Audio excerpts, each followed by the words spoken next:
real estate. It's the great partnership that'll really, one, gives you the monthly cash flow to pay your bills and to have money left over to invest in. So, hey, you grab this.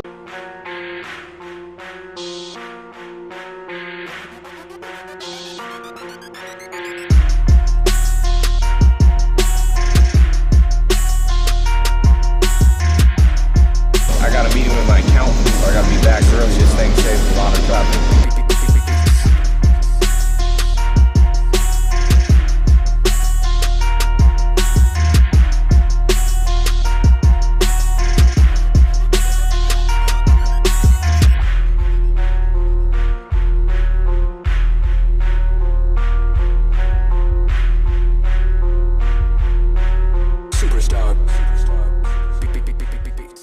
Get to the chopper! Go! Arnold Schwarzenegger. Now, go! Get out of here! It's predators! Proteins. Proteins! When you look out the window from the air, you realize that most of the economy is based around real estate. Residential real estate, commercial real estate. Everybody needs homes. Food, shelter, and water. These are the most important businesses, and the most important components, the elemental components of a society. And so you need to understand all of those. You know, I spend time learning agriculture, farming, understanding food systems. Then you need to understand shelter, right?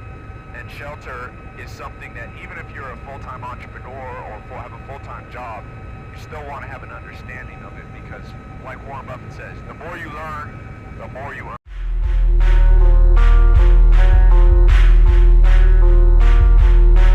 Superstar. Beats.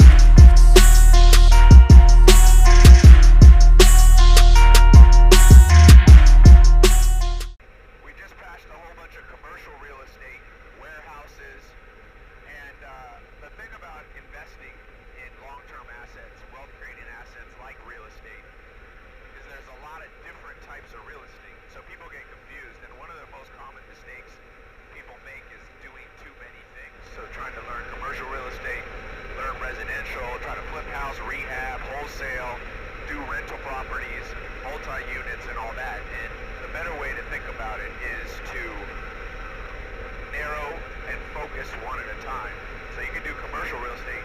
In the test group, we show you which of the categories are the best to start with. And, you know, it's not commercial real estate. Commercial real estate you want to do much later on. But just think about it. Each of these units down here, you think about a money tree. That's like the holy grail everybody always wishes for. They have like a goose that laid a golden egg.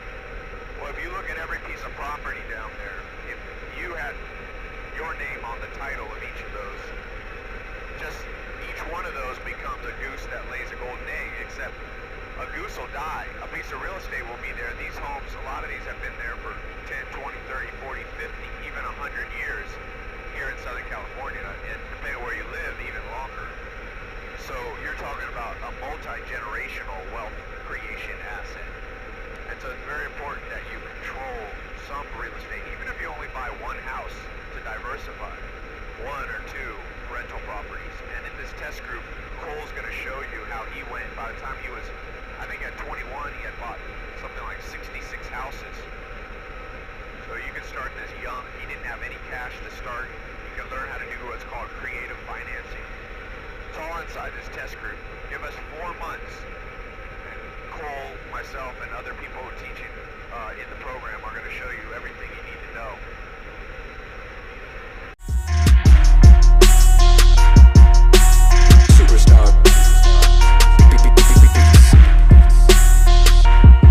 Never been in a helicopter. Pretty dope. We got the rolls ready to pick us up. This thing, I gotta be back for a meeting with my accountant. Saves a lot of traffic. So Captain Brian, how was the flight? Everything good up there? Seemed good? Yeah, it's a great flight back. We went low over Santa Monica, 300 feet I saw. Yeah, just so you can see the pier. Oh, awesome.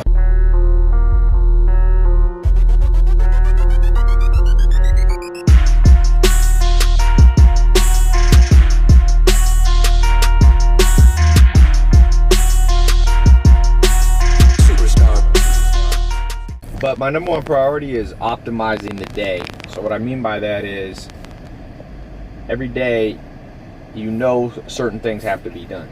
And you know that most likely and most people will procrastinate. So going to bed without any thought that, oh man, I could have done more, I knew what I should have done, I procrastinated, or I misprioritized. Sometimes you misprioritize is just as bad as procrastinating, because then you feel like you're doing something, but you're doing the wrong thing at the wrong time.